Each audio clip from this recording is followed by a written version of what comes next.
I think that's the single best piece of advice. Constantly think about how you could be doing things better and questioning yourself. Nobody wants to buy a $60,000 electric Civic. But people will pay $90,000 for an electric sports car. Ultimately, the downfall of the Freemasons was giving away their stone-cutting services for nothing.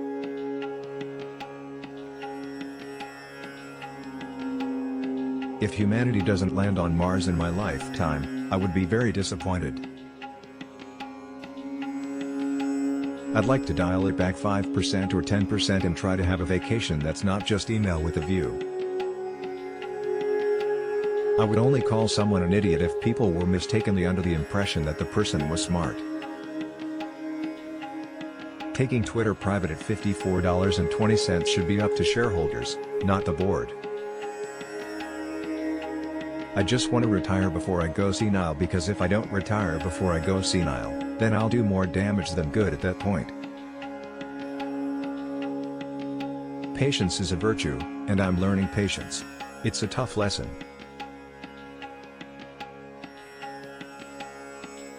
If you had to buy a new plane every time you flew somewhere, it would be incredibly expensive.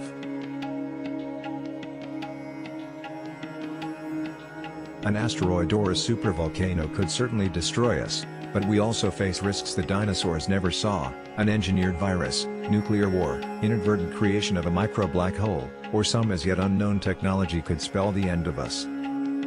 For my part, I will never give up, and I mean never.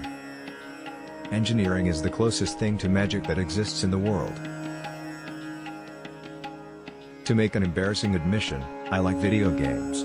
That's what got me into software engineering when I was a kid. I wanted to make money so I could buy a better computer to play better video games. Nothing like saving the world. There are some important differences between me and Tony Stark, like I have 5 kids, so I spend more time going to Disneyland than parties. Every 5,000th buyer of our boringly boring hat will get a free hat signed by the delivery guy. The path to the CEO's office should not be through the CFO's office, and it should not be through the marketing department. It needs to be through engineering and design.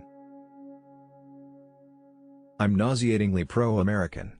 I would have come here from any country. The US is where great things are possible. It's okay to have your eggs in one basket as long as you control what happens to that basket. When Henry Ford made cheap, reliable cars, people said, "Nah, what's wrong with a horse?" That was a huge bet he made, and it worked.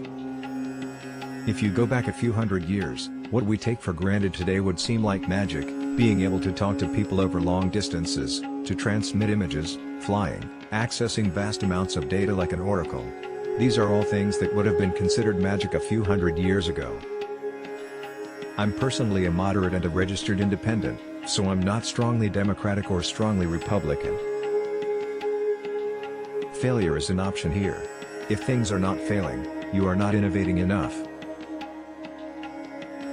And we need things in life that are exciting and inspiring.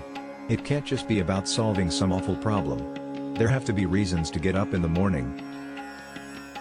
Ancient Greece had it all and then committed suicide. Nobody digs your grave better than yourself. There's nothing, I've bought everything I want. I don't like yachts or anything, you know, I'm not a yacht person, and I've got pretty much the nicest plane I'd want to have.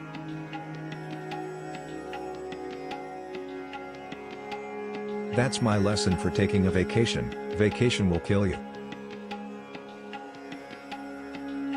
Some people don't like change, but you need to embrace change if the alternative is disaster. When I was in college, I wanted to be involved in things that would change the world.